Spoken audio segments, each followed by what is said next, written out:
Shalom.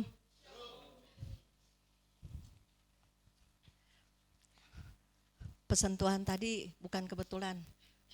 Tuhan hari ini ingin bicara soal seorang prajurit Tuhan tidak akan pernah menyerah. Oke. Sebenarnya minggu lalu Pak Ferdi terus sempat lagi diamin sama Pak Yogo, sempat nanti Bugem juga ya hari Minggu. Saya paling nggak nyaman kalau udah mulai ada yang ngomong-ngomong begitu, doanya kecapai mulu.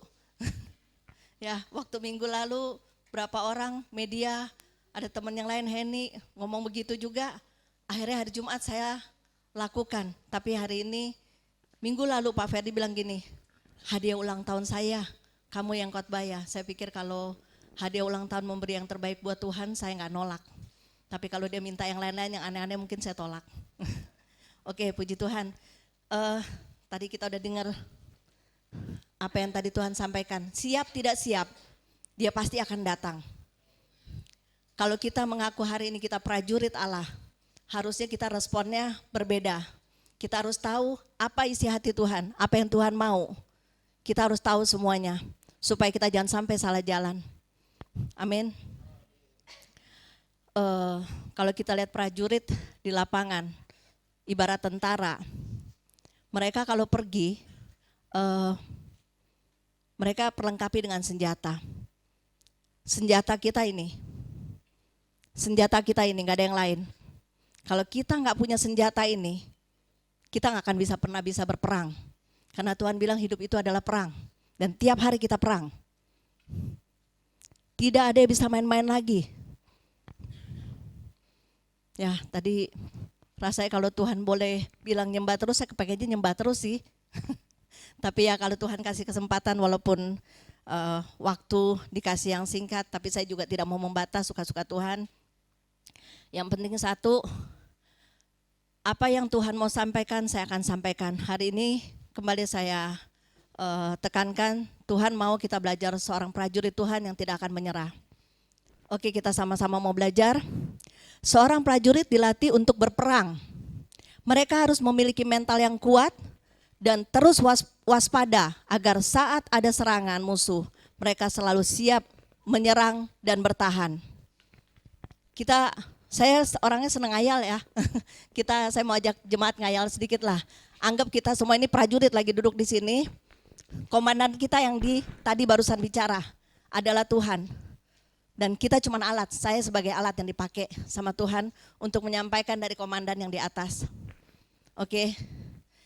Kita harus berjaga-jaga tiap hari, kita harus melengkapi senjata kita. Kayak Pak Ferdi pernah jelaskan mengenai perlengkapan senjata Allah. Itu bukan Tuhan yang pakaiin ke kita, tapi kita yang harus pakai sendiri. Kita yang harus memperlengkapi senjata Allah itu di dalam hidup kita. Bukan Tuhan memakaikan baju semua perlengkapan senjata itu. Jadi kita ini lagi masuk peperangan dan kita ini hidup di penghujung zaman. Jangan sampai Tuhan bilang siap tidak siap, kita harus siap. Siap tidak siap. Mungkin tiap hari kita boleh ibadah di sini, kita duduk. Waktu hari Jumat saya khotbah mengenai benih. Benih harus benih yang baik, yang dari sorga. Jangan sampai ketika kita tabur benih yang dari sorga itu tidak ada di dalam kita. Ketika Tuhan mau memberi pertumbuhan, dia tidak kenal. Benih siapa ini? Harus benih dari sorga. Tapi hari ini, benih yang sudah ada dari sorga itu harus menjadi prajurit-prajurit yang tangguh yang dari sorga.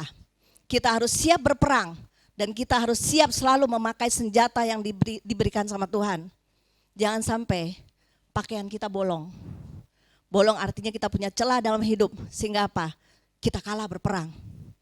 Ya. Coba kita lihat, kita prajurit. Kita ngaku kita prajurit Tuhan. Amin. Selalu siap siaga enggak? Setiap hari, 1 kali 24 jam. Siap siaga enggak? Ya. Tanpa disadar, kalau kita misalnya tiba-tiba mau tidur dulu kita lupa pakai perlengkapan, tiba-tiba ada serangan udara datang.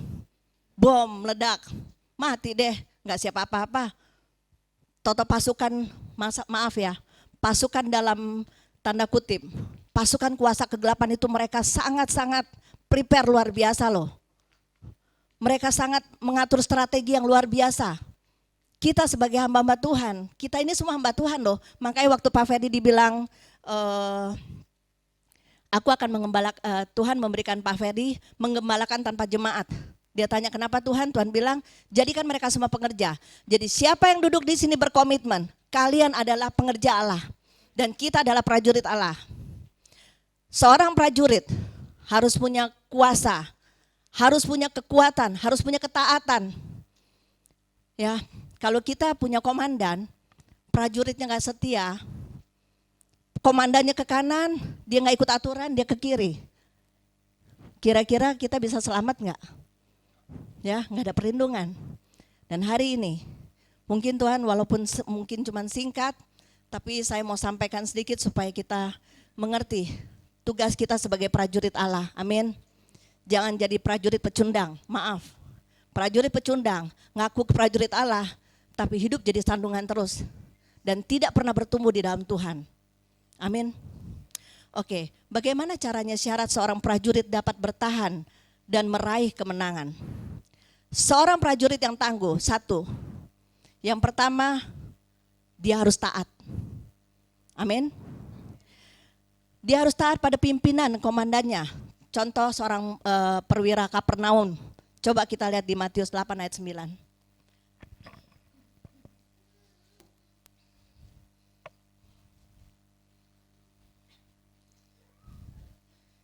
Oke, silakan dibaca. Matius 8. Matius 8.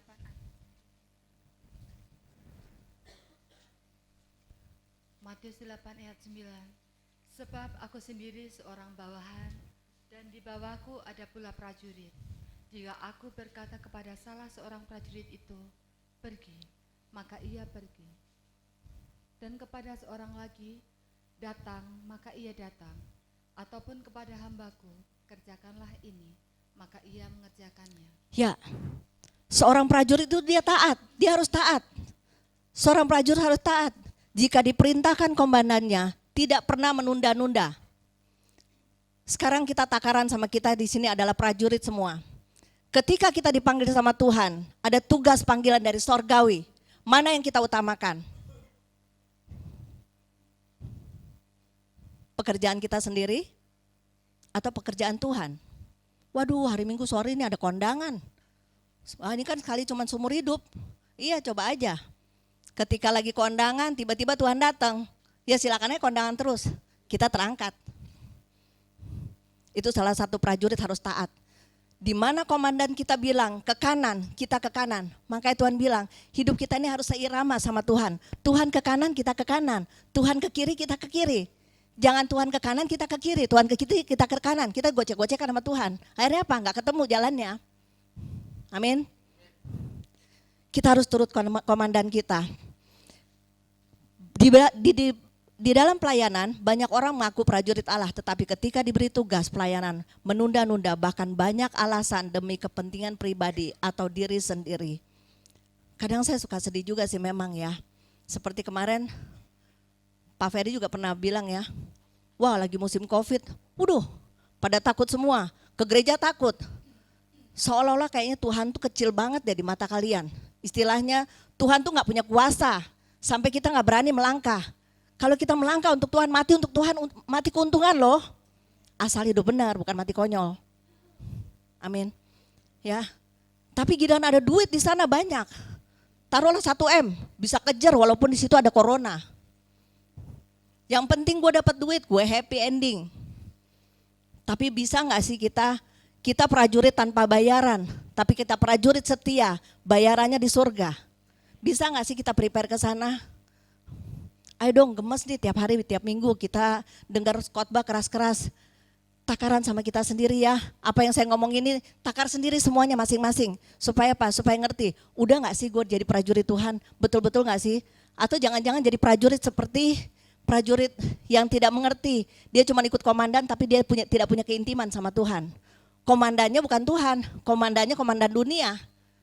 Seperti yang menyalibkan Yesus. itu banyak prajurit yang diperintah sama komandannya untuk menyalib Yesus. Kenapa? Karena tidak ada kepekaan. Kalau saya waktu zaman itu mungkin ya, kalau khotbahnya sekarang keras-keras mungkin dalam nama Yesus saya mau kayak gitu. Mungkin ketika saya disuruh perintahin untuk nyalipin Yesus, tapi ya memang harus digenapi. Tapi sebagai batin ya, saya tidak akan mau melakukan. Kenapa? Karena itu Allah saya. Kalau kita punya keintiman, kita tahu mana kita harus melayani dia. Kita tahu mana kita harus mengikuti dia. Tidak bisa sembarangan dengan apa kata dunia. Selalu kita berulang-ulang di mimbar ini, bukan cuma saya, Pak Ferdi ngomong. Dan di lapangan kita bicara, betul kita harus menuruti hukum pemerintah. Amin. Firman Tuhan juga menyatakan itu. Tapi kita sebagai orang percaya, kita harus tunduk pada hukum pemerintah yang tertinggi, yaitu Yesus. Karena satu hari, hukum pemerintah dunia, kalau aja kita masuk dalam dosa, kita menyembah roh jahat, apakah kita harus ikut hukum dunia atau hukum sorga? Jadi kalau kita mau selamat, ya biarinlah. Kalau kita memang harus menghadapi banyak hal, itu peperangan kok. Peperangan itu gak mungkin, peperangan itu cuma tidur, bangun, santai, haleluya, diberkati. Semua kita ada, itu bukan peperangan. Peperangan itu lipat tangan, kita berperang tiap hari. Berperang untuk apa? Untuk keselamatan jiwa-jiwa di luar. Berperang untuk diri kita sendiri, matiin daging. Itu peperangan. Kita prajurit. Prajurit jangan cengeng. Kadang-kadang prajurit ngaku prajurit, tapi ketika ada masalah, lebih banyak percaya sama kata orang. Oh lu pergi ke sini lo, kalau lu lagi sakit, itu bagus lo dia dukun pinter. Bagaimana dia pinter, masuk surga aja enggak, dia lagi menghujat Allah. Lihat ya di Wahyu 1 ayat 28, Wahyu 1 ayat 28 betul ya, yang orang-orang yang akhirnya masuk dalam neraka. Kenapa? Coba benar gak sih? Saya jadi penasaran. Wahyu 1 ayat 28. Sorry. Ayat. Itulah kalau kita lupa gak bawa ini jadi masalah. Intinya cuma satu. Ketika kita di luar pertolongan dari Tuhan, kita pasti binasa gitu aja. Ya. Kalau kita berperang bersama Tuhan, pasti kita dipelihara dia sempurna. Banyak lembaran karena apa? Kemarin saya waktu ngetik, tulisannya kecil, jadi saya susah baca, bingung saya yang mana. Sekarang saya gede-gede, jadi kayaknya banyak, gak apa-apa. Oke, jadi kita harus persiapan ya. Tuhan bilang dari tadi, dia kasih alarm terus sama kita. Waktuku sudah tidak lama. Semua gereja saya yakin persiapannya sama, tapi persiapannya gak tahu seperti apa. Gereja bukan gedung, gereja adalah kita. Persiapkan benar-benar diri kita. Selama kita masih bisa ibadah, ibadahlah. Satu hari, belum tentu kita bisa ibadah, kita belum tentu bisa kumpul gini. Makanya kita bilang gak pusing, gak usah bagus-bagusin gedung. Yang penting kita bisa duduk, bisa enak untuk bisa ibadah seperti ini. Tapi perbesar kapasitas iman kita di dalam Tuhan, amin. Yang satu, prajurit harus taat. Yang kedua, tugas prajurit dia harus fokus. Ya. Seorang prajurit harus fokus menjalankan tugas yang diperintahkan oleh komandannya. Kalau kita berperang tidak diutus, mati konyol. Kita nih dikasih ladang. Perang ibarat kayak gini nih. Oh, saya komitmen di Chosen. Amin. Ketika kita komitmen, kita ada janji sama Tuhan loh. Kita bukan janji sama manusia, bukan janji sama Pak Ferdi. Kita janji sama manusia, bukan. Tapi kita janjinya sama Tuhan. Ketika bilang, saya komitmen di sini, setialah garap sama-sama ladang ini. Supaya bisa menghasilkan buah yang baik dan bisa menjadi berkat bagi banyak orang. Banyak orang so sibuk, fokus ke gereja sini, ke gereja sana, gak ada komitmen. Akhirnya nanti bikin masalah. Oh kata dia hamba ini bilang begini, kata hamba ini bilang begini. Amin kalau bisa jadi berkat. Bukan berarti gak boleh. Tapi Tuhan pernah bilang, kita harus punya komitmen supaya apa? Supaya kita menabur di satu tempat dan kita bisa menghasilkan buah. Bagaimana kita gak punya ladang tapi kita mau ikut Tuhan. Ibarat kalau kerja di kantor, kerja di kantor, kita harus punya janji kontrak. Ya, bikin ikatan perjanjian. Habis itu kalau kita kerja di kantor ini, kita lagi main-main ke kantor, misalnya ke kantor Ibu Dita. Mungkin gak saya digaji sama bosnya Ibu Dita? Saya kan cuma main-main. Walaupun saya tolong jeripaya macam-macam, dibayar gak? Enggak ya. Saya cuma dibayar sama perjanjian yang ada di perusahaan ini. Begitu juga kerajaan sorga. Ketika kita janji di satu ladang yang Tuhan kasih, setialah di situ. Walaupun kita sibuk-sibuk di ladang yang lain, kita komitmennya di sini. Kita dilengkapinya di sini. Ya lakukanlah, garap sama-sama. Kita diperlengkapi ketika kita diutus berperang, kita gak salah. Kenapa? Karena kita punya warna, setiap gereja punya warna pelayanan berbeda-beda. Makanya kita bilang, kalau ada orang bilang, waduh gereja sini, hati-hati loh. Gereja itu ministrinya Tuhan.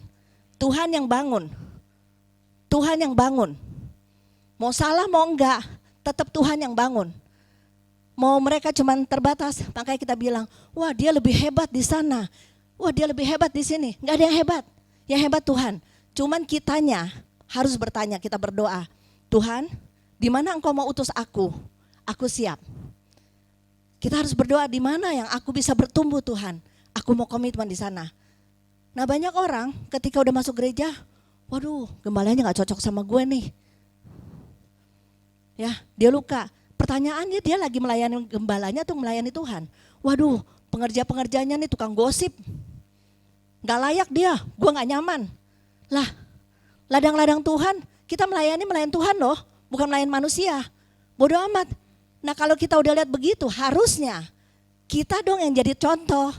Kita dong yang jadi patron. Supaya kalau ada orang-orang yang model kayak begitu, tegur dong. Doain dong. Jangan digosipin lagi. Nyampe ke temen lain, lu tahu nggak? Dia kan begitu. Ya, prajurit seperti apa itu? Prajurit yang cuma bergosip, tidak berperang.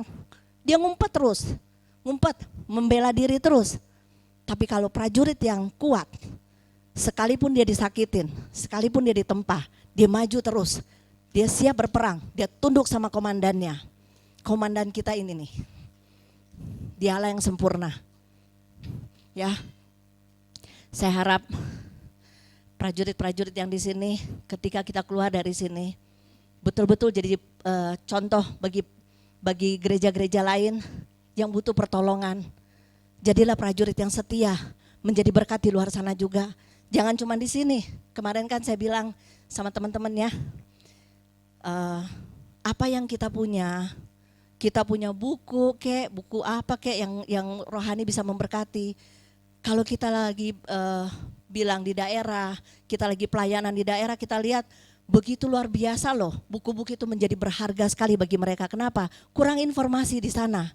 Bahkan mereka bisa tukar-tukar gantian loh di rumah-rumah lain untuk kasih pinjam buku supaya jadi berkat. Nah kita udah dikasih sarana yang luar biasa, dapat buku, dapat semua, dapat dari WhatsApp, dapat juga, wah pokoknya macam-macam deh. Tapi pertanyaannya dibaca nggak sih? Hargai ya. Kalau kalian misalnya udah nggak baca lagi buku, cari informasi. Ini kita ladang yang Tuhan kasih nih. Jadi berkat juga dong buat ladang-ladang lain. Saya bilang sama Pak Ferdi, belakangan ini kita banyak kerjasama sama ada beberapa gembala gereja yang mengalami jemaat yang stagnan. Tapi kita bilang gini, ayo kita semangatin mereka. Nah kemarin ada satu ibu, kita bilang nanti ya Bu, kapan-kapan kita main sana. Ayo dong, kita lagi pengen nih, udah banyak yang semu. Kita bilang, oh kita bawa nih pasukan, siapa yang mau ikut ayo deh kita rame-rame. Kita harus jadi berkat buat ladang-ladang lain. Amin.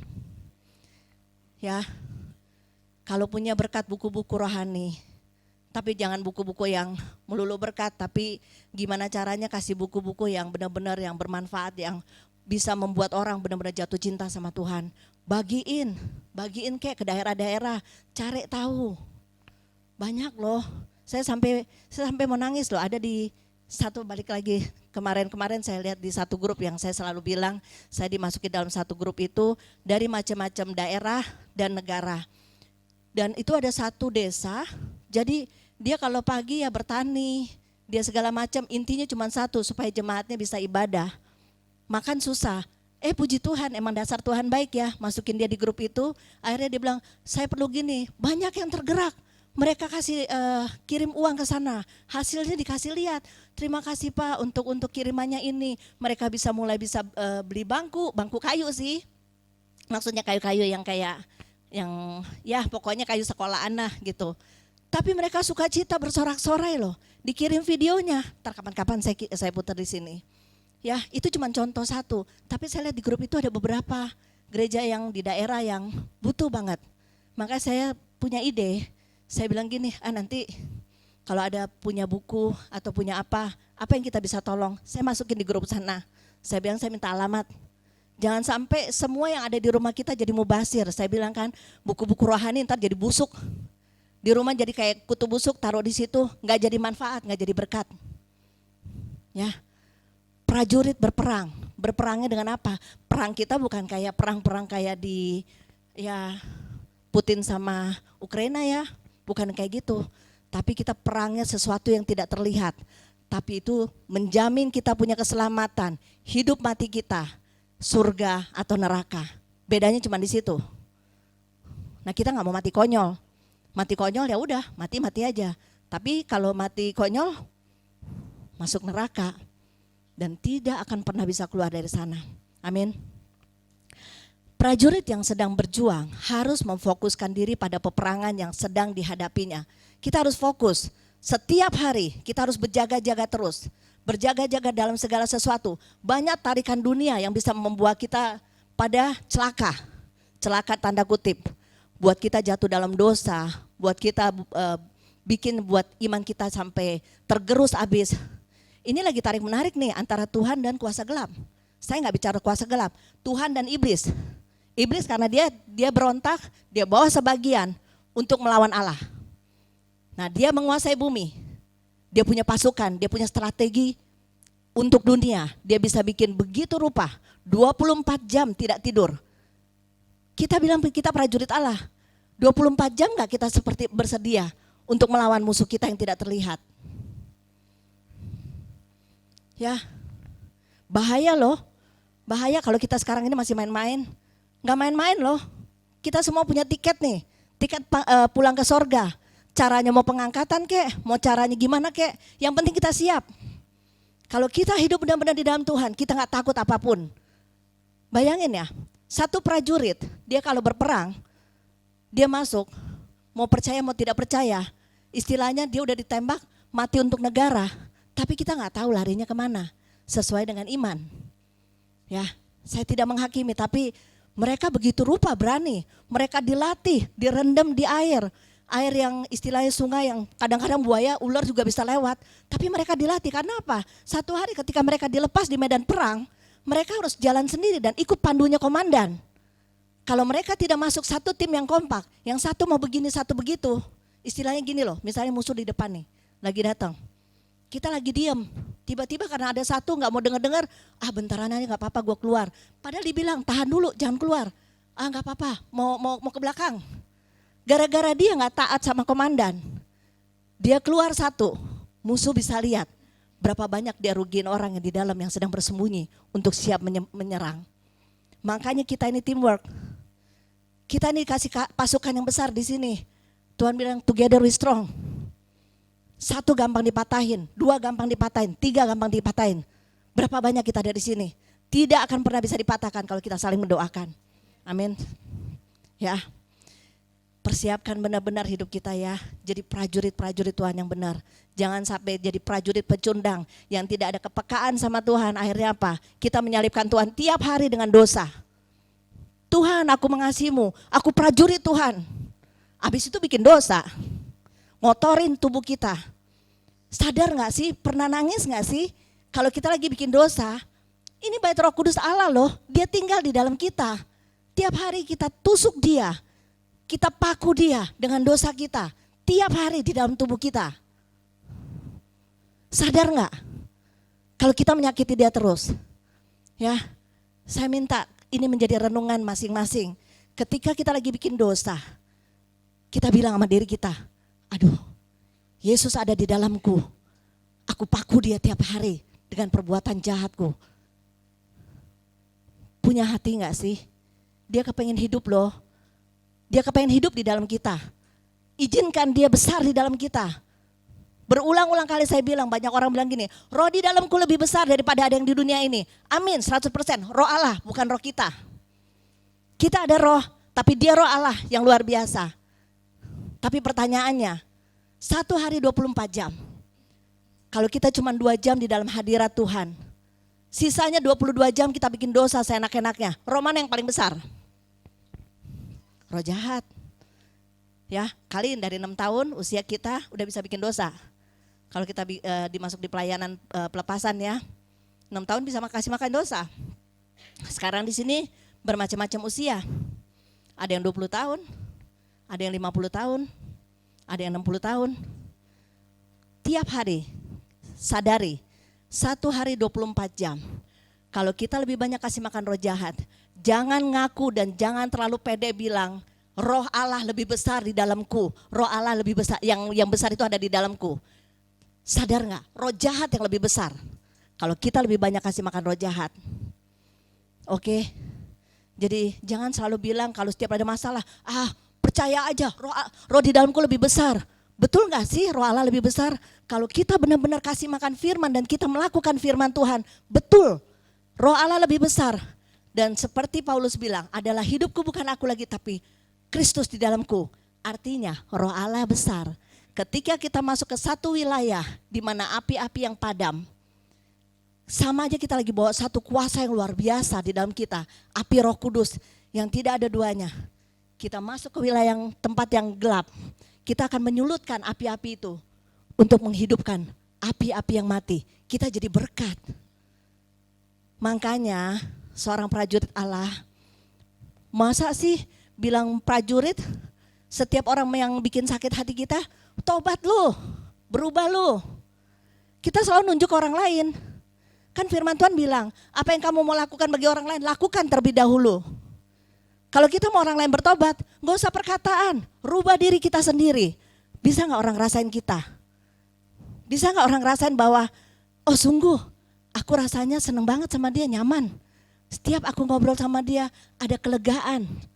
Yesus, tanpa disadar Yesus sedang mengalirkan kasihnya bagi orang itu melalui hidup kita tanpa perkataan loh.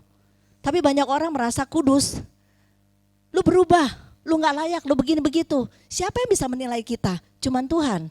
Makanya kalau mau setiap orang yang bilang, suruh dia berubah, jangan katain itu deh, jangan keluarin kata-kata itu. Kita mulai berdoa hari ini, kita sebagai prajurit yang tangguh, Tuhan rubah aku. Supaya wujudmu benar-benar tampil di dalam aku. Dan aku boleh menjadi berkat bagi orang lain. Itu baru benar-benar prajurit yang luar biasa. Amin. Oke. Contoh. Banyak orang tidak waspada pada gaya hidupnya. Ketika pasukan iblis menyerang dengan tiba-tiba. Dan engkau tidak siap. Engkau akan kehilangan keselamatan. Ya. Setiap saat, setiap detik. Kita akan berlawanan terus sama kuasa kegelapan dan strategi mereka. Luar biasa kalau kita lihat dengan kesaksian orang-orang yang dibawa ke neraka, dikasih lihat Tuhan. Wah, iblis sibuk, mereka bikin rapat, mereka bikin ini 24 jam loh. Mereka diutus ke dunia untuk apa? Untuk mendapatkan kita-kita ini yang punya benih surga yang mau dihancurin. Karena dia udah hancur, tapi dia kecelek, kenapa? Kita manusia yang ditebus ketika kita jatuh dalam dosa. Raja kita turun, dia kasih-kasihnya untuk menghidupkan benih itu kembali. Nah sekarang, benih itu harus jadi prajurit yang tangguh, seperti Tuhan. Tuhan itu komandan kita. Berapa kali kalau kita lagi dapat nubuatan, Tuhan bilang, akulah panglimanya, akulah komandannya. Kita harus ikut panduan Tuhan, bukan panduan dunia. Ya, sesibuk apapun, jangan so sibuk.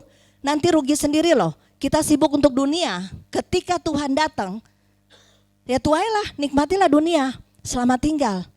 Tapi yang serius dalam Tuhan, mereka akan bersuka cita bagi orang-orang yang benar-benar siap. Ketika kedatangan Tuhan itu satu pesta yang besar yang kita akan bersama-sama dengan Tuhan. Tapi bagi orang yang bikin ulah, mereka akan berpesta dengan roh jahat. Artinya roh jahat yang berpesta untuk mereka. Dan pasti mereka binasa. Kalau zaman kasih karunia aja, ini kita lagi di zaman kasih karunia ya, di mana Tuhan masih kasih free will. Kita boleh milih, kehendak bebas. mau ikut Tuhan, tapi Tuhan gak pernah saranin ikut roh jahat. Tapi itu free will kita, kalau kita ikut roh jahat. Tapi nanti kalau sudah pengangkatan, ya seperti di firman Tuhan dibilang, tidak ada yang kita gak bisa ngebayangin betapa luar biasanya menakutkan di mana roh jahat menguasai dunia ini. Dan betapa orang tidak bisa bertahan untuk bilang tidak, menyangkal Kristus. Ya kulitnya dikelet-kelet, ada ya kesaksian di neraka, dikasih lihat dalam penglihatan ketika ada masa pengangkatan, orang-orang yang tertinggal mulai sama roh jahat ketawa-ketawa, kulitnya dikelet-kelet satu-satu. Suruh nyangkal Yesus, gak mau, terus pelan-pelan, coba aja kita, ketusuk dikit udah sakit. Terus kita suruh sampai kita nyangkal. Ketika kita nyangkal, udah pasti masuk neraka. Sekarang kita masih enak, masih dikasih pilihan. Jangan main-main, itu tadi barusan Opa sama Pak Ferdi. Mereka dipakai untuk menyampaikan. Itu berita surga sukacita loh buat kita harusnya hari ini. Tangkap kata-kata itu, tangkap benar-benar.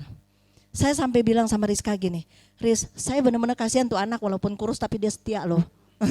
Ya, saya bilang gini sama Rizka, kemarin sampai demam-demam, dia kalau bikin, apalagi kalau kita ada doa sepakat kan, dia mesti edit yang khotbah, doa sepakat, belum lagi nubuatan.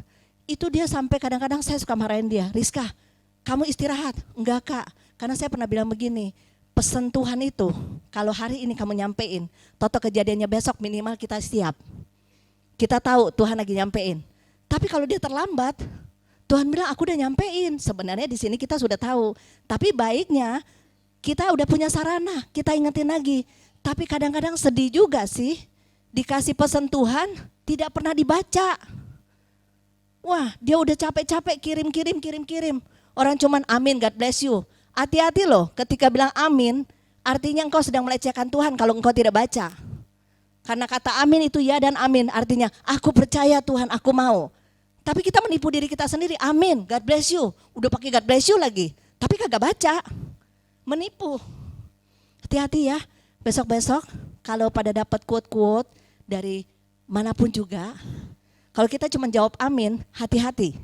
Amin buat Tuhan loh. Kamu lagi menipu Tuhan. Karena amin itu kita harus benar-benar terjemahin dalam hidup kita. Jadi kalau kita emang gak baca, sorry ya aku belum sempat baca, gak dosa juga. Yang penting jangan nipu, dari perkara kecil aja udah nipu bahaya. Prajurit apa? Oke. Kita harus fokus Tuhan karena dia adalah komandan kita. Kita harus fokus akan semua perintahnya. Coba baca di 2 Timotius 2 ayat 4.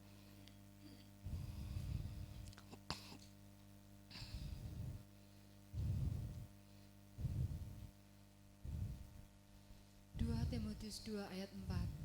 Seorang prajurit yang sedang berjuang tidak memusingkan dirinya dengan soal-soal penghidupannya, supaya dengan demikian ia berkenan kepada komandannya. Amin. Seorang prajurit yang sedang berjuang, ini sedang berjuang ya, sedang berjuang tidak memusingkan dirinya dengan soal-soal penghidupannya.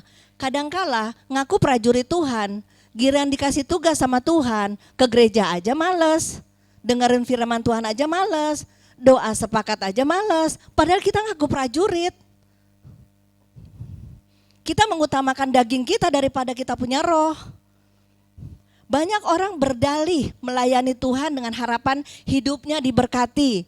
Orang yang melayani karena kebutuhan, bukan karena kerinduan, dia sedang melakukan percabulan rohani. Ya, memakai nama Tuhan untuk memperkaya diri sendiri. Hati-hati loh, buat kita sebagai hamba Tuhan juga harus hati-hati.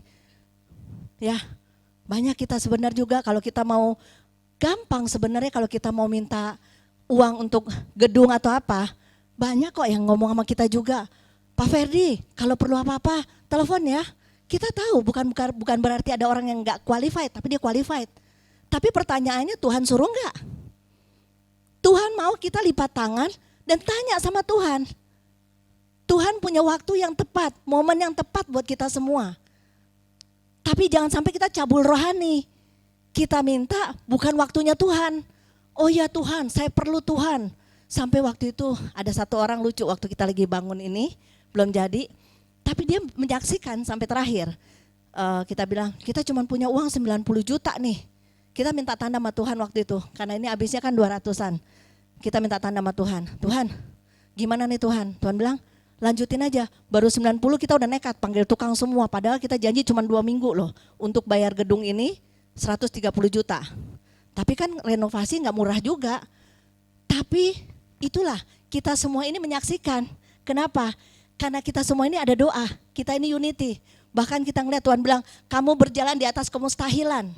2 minggu loh, 2 minggu. Nah, si orang yang datang dari walaupun sama-sama iman, tapi ya kita tidak bisa menghakimi imannya, dia sampai segitulah. Dia bilang, Fer, kenapa lu gak bikin proposal aja supaya bisa banyak orang bisa tolong? Wah, kita mau ketawa nih, karena apa? Dari dulu juga pertama kali kita ikut ministry, itu pun Tuhan udah tentang. Kenapa? Tuhan bilang, kalau aku yang mendirikan, aku yang akan mengutus. Tuhan kita gak gembel. Tuhan kita ada-ada. Kami berdua berkomitmen, kalau istilahnya gini loh, kembali lagi kayak kita bilang, kita ini produktif bagi dunia. Kita disekolahin orang tua sampai sarjana. Kita dulu punya penghasilan baik. Tapi waktu Tuhan suruh memilih kita, ikut aku, tinggali pekerjaanmu, ikut full time sama Tuhan. Nah, di sini kita dibilang orang gila. Semua bilang orang gila. Iktus ministry, karena semua tamatan sarjana, opa punya begini gitu, semua kita suruh tinggalin. Tapi lihat hari ini, ketika ada masalah, duit gak nyelamatin, duit gak bisa nolong, cuman Tuhan kita. Ya, justru kita ketika kita ngelepasin semuanya, bahagianya luar biasa. Kita gak usah takut ninggalin rumah, mau maling masuk dia nyesel sendiri. Cuman kita yang nyesel kalau nonis yang curi, itu nonis kesayangan kita. Tapi tetap kita harus sayang Tuhan nomor 1, amin. Ya, jadi intinya satu, jangan sampai kita sebagai prajurit yang bercabul, kita mengaku nama Tuhan, oh puji Tuhan, haleluya, waduh gue dikasih proyek, kelihatannya kita rohani, selalu puji Tuhan, tapi puji Tuhannya untuk keuntungan sendiri. Wah, saya akan memberi yang terbaik bagi Tuhan. Dapat 100 juta, memberi yang terbaik 10 juta, 90 jutanya puji Tuhan yang terbaik. Apakah itu yang terbaik? Saya bukannya mau bilang, oh harus begini, enggak ya. Cuman takaran kita sendiri aja deh, takaran kita sendiri. Kami tidak belajar di sini untuk meminta-minta, tapi kami cuma bisa belajar untuk berlipat tangan. Siapapun yang Tuhan mau gerakin, amin. Kita terima, karena asalnya dari Tuhan. Mereka memberkati, mereka diberkati. Orang memberi satu gelas air putih bagi seorang hamba Tuhan, dia pun diberkati. Makanya kita bilang, kita gak pernah tolak kalau orang mau kasih. Dulu memang mungkin zaman-zaman dulu ya, waktu belum bertobat, rada-rada gengsi memang dikasih, gue masih bisa beli. Sombong kan? Ini bukan jadi prajurit Tuhan. Prajurit Tuhan itu seperti apa ya? Seperti kesek. Prajurit Tuhan itu seperti kesek, di mana kesek itu membersihkan kotoran. Kita diinjak sama orang, disakitin orang, tetap kita harus bersihin. Artinya kita balut dia dengan kasih supaya dia bisa sembuh. Ya, kita ini jadi keset. Kalau kita masih nggak bisa ngampunin orang, masih punya nama baik, masih punya harga diri, jangan bilang prajurit Tuhan. Prajurit Tuhan itu harus punya kerendahan hati. Kalau kita masih sombong, masih sok, wah gayanya kayak gimana, ya. Dan jangan pernah hidup di masa lalu. Saya ulang lagi terus-terus ya. Prajurit Tuhan apapun yang pernah saya sampaikan atau Pak Ferdi. Prajurit jangan pernah selalu ngeliat ke masa lalu. Ntar kayak istri Lot loh, si tante Lot. Mati. Iya benar. Ngeliatnya ke kejayaan yang dulu. Gua hebat, gua gini, gua gitu. Betul, amin. Bersyukurlah kita pernah lewatin seperti itu. Bersyukurlah. Tapi hari ini ya hari ini lain. Hari ini kita dibentuk sama Tuhan. Bisa gak sih dari mulut kita keluar, Tuhan, terima kasih Tuhan. Kalau saya boleh maju sampai hari ini, pemeliharaan Tuhan luar biasa. Tapi yang kita selalu puji, waduh Tuhan terima kasih Tuhan, gue dapat motor bagus nih Tuhan. BMW motornya mahal loh ini, kita cerita sama orang, puji Tuhan loh gue dapat ini. Bukan berarti gak boleh, boleh. Tapi pernah gak terus kita memuliakan Tuhan dengan hidup kita? Gak jadi sandungan, apapun itu jadi berkat yang dapat untuk kita. tetap orang bisa rasakan Kristusnya, bukan berkatnya, Kristusnya yang harus tampil di dalam kita. Amin. Ya, oke. Kita harus betul-betul punya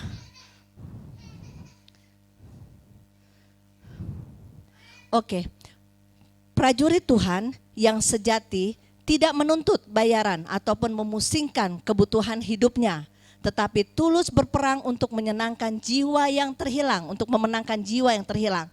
Jadi tugas kita sebagai prajurit Allah, kita harus peduli dengan jiwa yang terhilang. Amin. Jangan sampai kita yang nyangkut ketika Tuhan tuh titip sama kita jiwa, gara-gara kita nyangkut kita gak bawa jiwa. Ya, karena apa? Kita sendiri. Dan banyak orang bilang gini, gue gak layak. Kita semua kalau udah layak kita masuk surga. Kita semua gak layak di sini. Justru gereja ini rumah sakit untuk menyembuhkan orang-orang yang sakit rohani. Tapi kita semua sama-sama sakit pakai cara intimidasi lagi yang satunya. Dia tuh gini kan, gini. Padahal kita juga lagi sakit loh. Kita masih bisa ngomong-ngomongin orang. Stop ngomongin orang. Stop gosip di sini nggak boleh ada ya di Chosen ya. Pokoknya ingat yang hari Jumat saya bilang. Setiap orang kalau ngomongnya udah negatif bilang aja benih surga neraka, gituin aja. Kalau kita merasa dia udah nggak memberkati, lu lagi nabur benih neraka. Tapi kalau dia benar-benar menabur benih yang baik, Tuhan kenal loh. Tuhan bilang, ini benih aku yang dari sorga. Aku mau beri pertumbuhan, kenapa? Ini asalnya dari aku. Semua ucapan yang positif yang kita keluarkan, kata-kata kita memberkati banyak orang. Ya, jangan sampai haleluya puji Tuhan yang kayak kemarin saya ngomong hari Jumat. Gira naik mobil, apa lo? Goblok lu, bego lu. Kutuk-kutuk semua yang keluar. Terus ngaku prajurit Allah. Sadar gak? Ini sampah nih mulut kita kalau ngomong begitu. Malu kalau kita tadi memuji Tuhan, kemudian sampah yang keluar. Terus kita gak sadar, rasanya kayaknya wah fine-fine aja, kita gak minta ampun sama Tuhan. Habis itu kenapa ya badan gue sakit ya, aduh kaki gue sakit kenapa ya. Sadar gak sih ketika kita buka celah roh jahat bisa cengkram loh di tubuh kita. Habis itu kita nanya, Tuhan gak adil. Lah lu habis bikin dosa, nyalain. Pokoknya kalau yang rugi-rugi nyalain Tuhan. Kalau yang diberkati, puji Tuhan, haleluya. Parah kalau orang Kristen seperti ini. Ya, jangan sampai seperti itu ya. Kita harus fokus. Hidup kita harus fokus satu tujuan mata kita, yaitu berhadapan sama Tuhan. Oke? Kita harus peduli dengan jiwa-jiwa yang terhilang. Saya agak cepat. Tujuan peperangan rohani adalah merebut jiwa sambil menjaga atas diri kita sendiri. Jadi kalau kita bilang kita mau menginjil orang, jangan sampai kita sendiri juga tertolak. Wah kita sibuk kesana kesini. Sampai waktu itu kita pernah konseling satu anak pendeta. Dia bilang gini, papa mah anak jemaat. Kenapa emang? Dia luka sama orang tuanya, kenapa? Orang tuanya terlalu sibuk pelayanan. Untuk anaknya sendiri gak ada waktu. Akhirnya kita bilang gini sama ini udah berantakan nih. Kita bilang ya udah panggil mama. Orang tuanya bawa anaknya karena bilang nih anaknya bermasalah. Padahal anaknya lagi luka sama orang tuanya. Akhirnya kita bilang panggil mama papanya aja suruh ke sini. Ketika di konseling, ya memang betul orang tuanya tidak punya waktu. Istri suami aja nggak punya waktu. Akhirnya kita bilang gini, udahlah rekonsiliasi, jalan-jalan pergi. Kalian harus punya waktu juga. Kita boleh melayani, tapi kita juga harus punya waktu untuk keluarga. Bagaimana kita bisa ngomong besar di luar sana untuk memberitakan Injil, kalau Israel kecil aja gak sembuh. Israel kecil aja masih berantakan, hati kita aja masih mendua. Suami istri aja tidak setia, anak-anak tidak hormat sama orang tua kasar sama anak. Di mana prajurit kita sebagai orang percaya? Ya, anak-anak muda, saya mau sampaikan pada kalian, hormati orang tua, sekalipun orang tua itu salah. Mau kayak gimana juga hormati, karena firman Tuhan, orang yang tidak menghormati orang tua, umurmu gak panjang loh, bisa mati. Kenapa? Orang tua wakil Kristus. Tapi kalau orang tua lagi salah, doalah kalian, supaya orang tua bisa bertobat. Orang tua juga terbalik, jangan pernah nyalain anaknya. Aduh anak saya ini berantakan gini. Biasanya, kalau dalam pelayanan kita lihat anak-anak yang berantakan, benihnya itu dari orang tua. Dia naburnya salah. Kasih sekolah yang bagus, udah kelar anaknya gak bisa ngerjain, bego nih anak, udah gue ajarin berapa kali gak bisa. Tiap hari orang tuanya ngutukin terus. Kira-kira berkat gak sih? Ya, hati-hati loh. Benih-benih ini benih dari surga yang harus kita keluarin. Jangan benih-benih dari neraka. Jadi setiap kalau ada kata-kata yang kasar terhadap gambaran Allah, ingat, kalian lagi ngatain Tuhan loh, kita ini gambaran Allah. Saya pernah bilang ada satu ibu ini, cuma contoh ya, dia artis, dia bilang begini, saya malu, kenapa dari kecil saya minder, emang kenapa minder? Karena saya hitam. Saya bilang begini, memang keluarganya putih-putih, satu keluarga kita layanin, dia memang warnanya gak hitam banget sih, tapi cantik. Terus saya tanya sama dia gini, nomor satu, keluarga kamu gak ada yang artis, tapi kamu yang artis. Kulit kamu yang keluarga yang putih-putih enggak tuh, kamu yang artis. Kamu yang terkenal, kita semua kenal kamu. Di negara kita ini kenal kamu, kenapa? Kamu merasa kamu jelek, tapi kamu yang artis. Kadang orang tidak mensyukuri ketika kita bilang jelek. Sadar gak kita lagi katain Tuhan sendiri? Tuhan ciptain kita sempurna loh, gak ada jelek. Gak akan pernah ada yang jelek. Semua yang diciptakan Tuhan itu sempurna. Amin. Jadi jangan pernah bilang, ih tuh cewek jelek banget. Hati-hati ya, mulut kita berkuasa loh. Kita ngatain orang, kutuk tanpa alasan, tidak mengenal orang itu. Kutuk tanpa alasan bisa berbalik ke kita sendiri. Jangan sampai kita bermasalah, misalnya gini, bego lo, goblok lo. Besok-besok kunci gue di mana ya, gue lupa ya. Kutuk berbalik ke kita. Kita ngatain orang bego ya begonya nyampe ke kita. Kita jadi pelupa. Hati-hati loh dengan ucapan. Kita ini benih-benih ilahi yang dari sorga yang diutus ke dunia, menjadi ambasadornya Tuhan, perwakilan dari sorga. Nah, kalau kita mau bawa jemaat masuk ke sorga, sebagai tour leader, saya kembali lagi bilang waktu hari Jumat, kalau orang tanya, emang surga lu kayak apaan sih? Waduh, bahaya banget kalau kita nggak tahu ya. Kita bawa orang, kita nggak tahu surga itu bagaimana. Makanya kita setiap pelayanan, kita selalu patokannya di sini, kemah suci. Kemah suci itu adalah replika surga. Tinggal kita mesti tahu posisi kita di mana. Apakah kita cuma orang halaman yang sekedar selamat, ataukah kita orang masuk yang ruang Maha Kudus menjadi mempelai Kristus yang memerintah bersama Tuhan. Pilihannya di mana? Tuhan tidak merancang kita cuma sampai sekedar selamat, tapi Dia masuk ajak kita sampai kesempurnaan. Tapi untuk masuk kesempurnaan itu butuh prajurit yang tangguh. Lihat ya, di dunia mau angkat jadi kolonel, mau angkat jadi jenderal, makin berat mereka punya tanggung jawab, makin berlatih mereka untuk sampai tingkat yang tertinggi. Nah kita dirancang Tuhan menjadi jenderal-jenderalnya Allah, bahkan mempelai Dia loh. Tapi kita ngotorin diri kita tiap hari. Bagaimana bisa kalau sampai hari ini, sadar saudara, bangun. Tadi Tuhan bilang, siap gak siap? Bangun rohani kita. Jangan kotorin lagi tubuh kita. Jangan salipin Dia terus di dalam kita. Ingat ya, setiap kita bikin dosa, sama aja kita lagi tancap terus Tuhan di dalam diri kita. Amin. Ingat ya, lihat nanti kalau udah selesai keluar, jangan seperti biasa. Ntar lupa lagi, ngomongnya ngaco lagi, buat dosa jalan lagi. Suami istri, setialah dengan pasanganmu. Kalau engkau tidak setia di dunia, engkau tidak akan pernah bisa jadi mempelai Kristus. Karena Tuhan bilang di dunia aja lu gak setia, terus lo mengharapkan di surga. Hati-hati. Anak-anak, hormati orang tua. Lakukan apa yang harus kamu lakukan seperti yang tertulis di firman. Jangan memberontak, persiapkan dirimu benar. Ya, di tempat ini kita ada Andreas, Joshua, kerjanya gak gampang ya. Ngadepin orang banyak ya, resiko nyawa kalian juga ya, betul gak? Kalau kita lagi bikin, kita kan ada pimpinan yang suruh tugas kita. Lu kerjaan di sini, di situ. Kita diutus tapi kita masuknya juga bahaya. Lihat kayak misalnya pemadam kebakaran. Dia ada komandannya. Ayo kamu naik ke sana. Kita nggak tahu di balik ruangan itu ada apa. Ada bahaya. Tapi kita percaya dimanapun kita ditugaskan. Mau pelayanan kayak gini, mau di luar, di kantor, dimanapun. Tapi kalau kita bawa nama Yesus di dalam hidup kita, kita aman loh. Ya. Boleh di dunia bilang, wah nanti ada pengembangan dari virus ini, virus itu. Bodoh amat.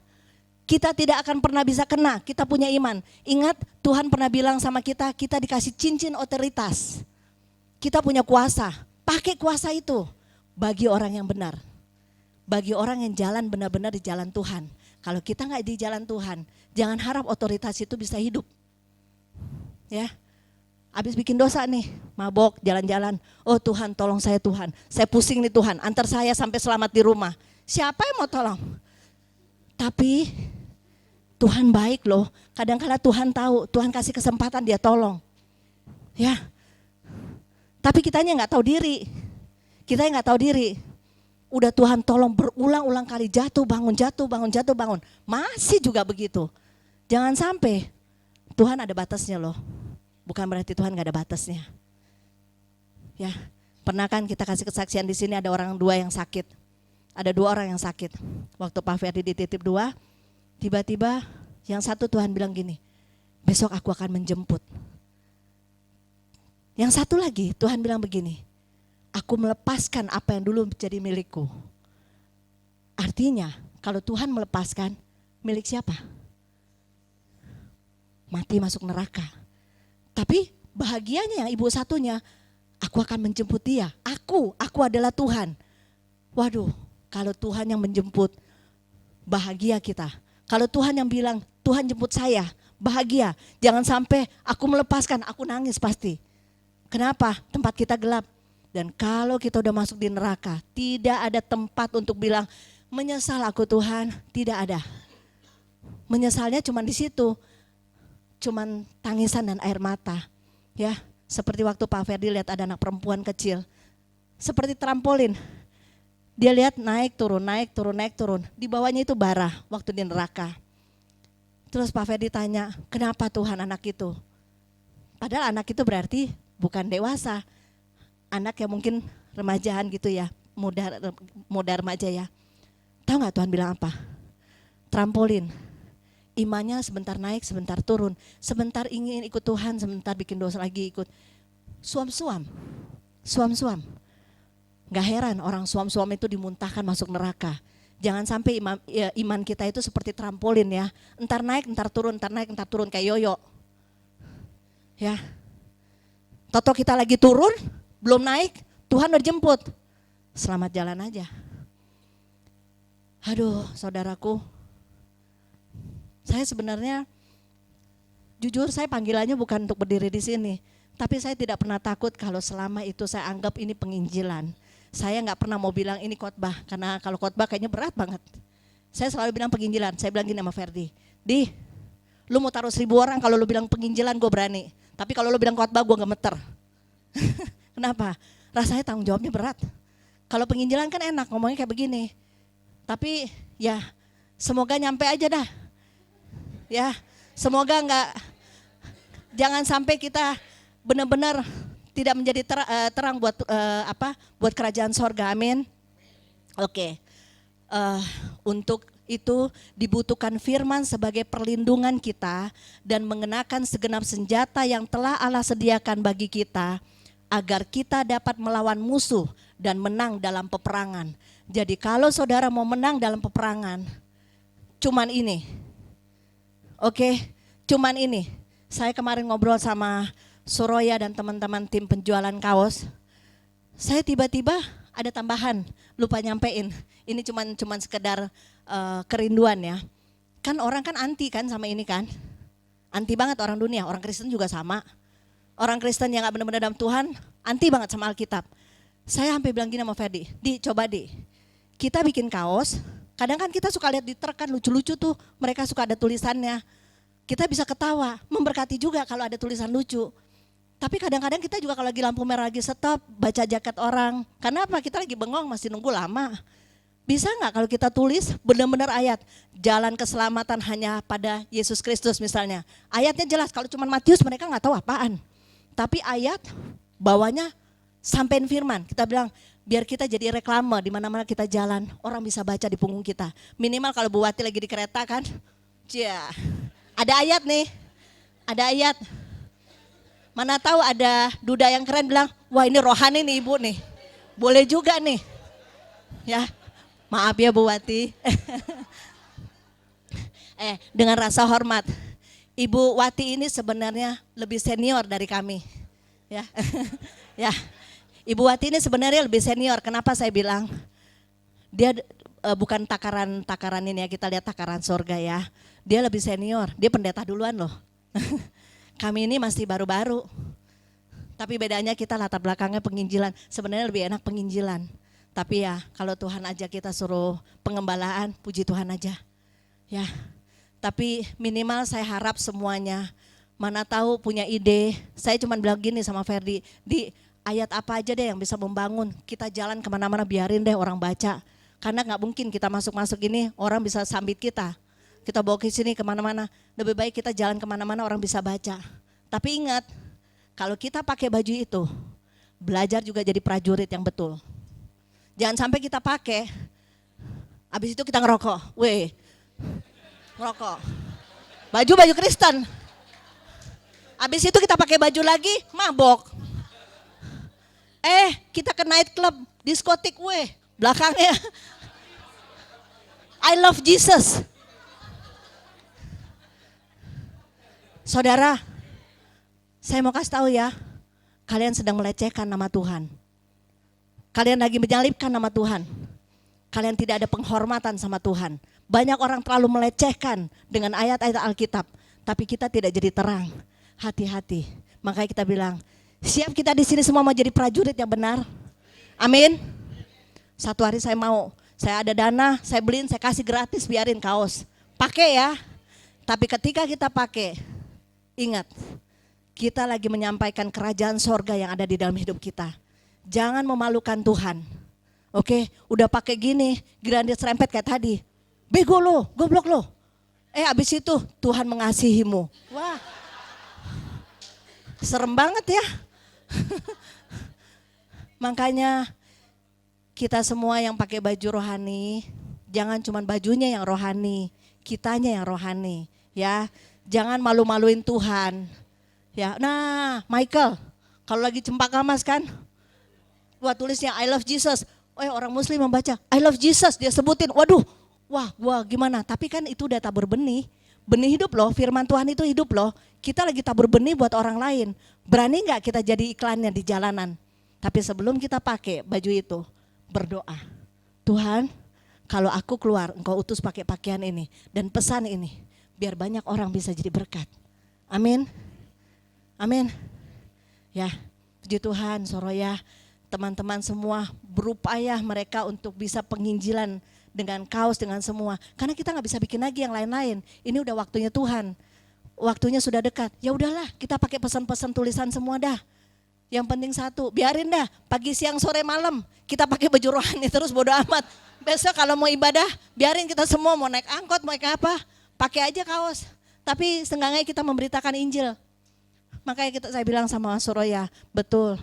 Awalnya startnya mereka punya kerinduan, supaya kita bisa mengumpulkan dana untuk gedung. Tapi kita amin, perkara kecil Tuhan bisa menjadikan genap semuanya. Tidak pernah ada yang mustahil. Tapi kemudian tiba-tiba mereka punya ide, kayaknya kita gak bisa stop. Kenapa? Kita mulai berpikir, ini penginjilan loh. Makanya buat Tuhan jangan pelit. Ya, kalau untuk kita aja kita gak pelit keluarin duit, untuk Tuhan pelit, bahaya loh. Ngitung-ngitung, gue kan udah kasih. Hati-hati ya. Hati-hati ya, buat Tuhan mau berapapun, bahkan kita punya nyawa aja kita mau kasih Tuhan, kita gak kebayar. Jangan hitung-hitungan sama pekerjaan Tuhan. Amin. Ingat hari ini, jangan hitung-hitungan dengan pekerjaan Tuhan. Layani dia. Sebari penginjilan dengan apapun yang kamu punya. Amin. Oke. Waduh. Oke, saya cepat-cepat. Yang ketiga, harus rela berkorban. Amin. Coba baca 2 Timotius 2 ayat 3. Ini cepat-cepat kok. 2 Timotius 2 ayat 3. Ikutlah menderita sebagai seorang prajurit yang baik dari Kristus Yesus. Amin. Ikut menderita sebagai seorang prajurit yang baik dari Yesus Kristus. Seorang prajurit harus rela berkorban demi kerajaan Allah, bukan berkorban demi kepentingan kepuasan diri sendiri.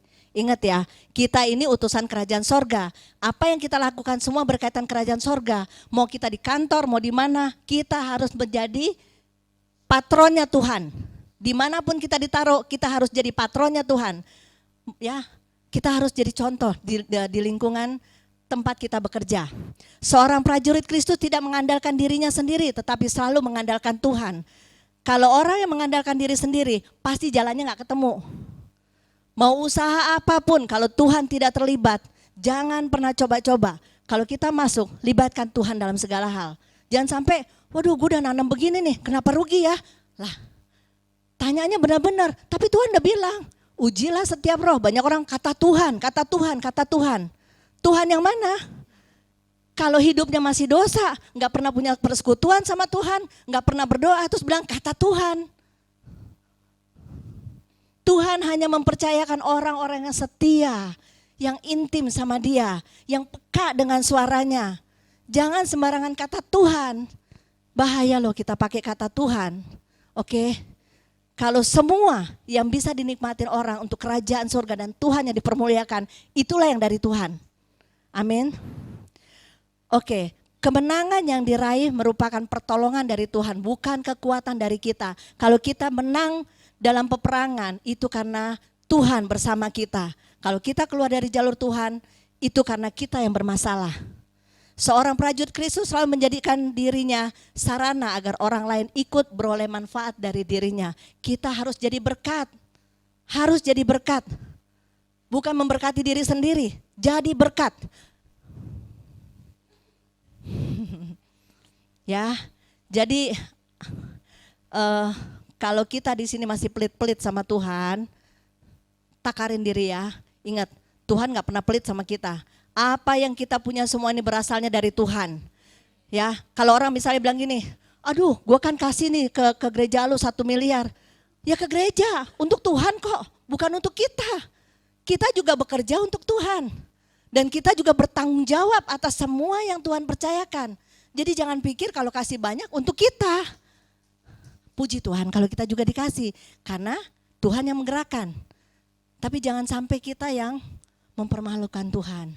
Amin. Jadi semua libatkan Tuhan. Oke.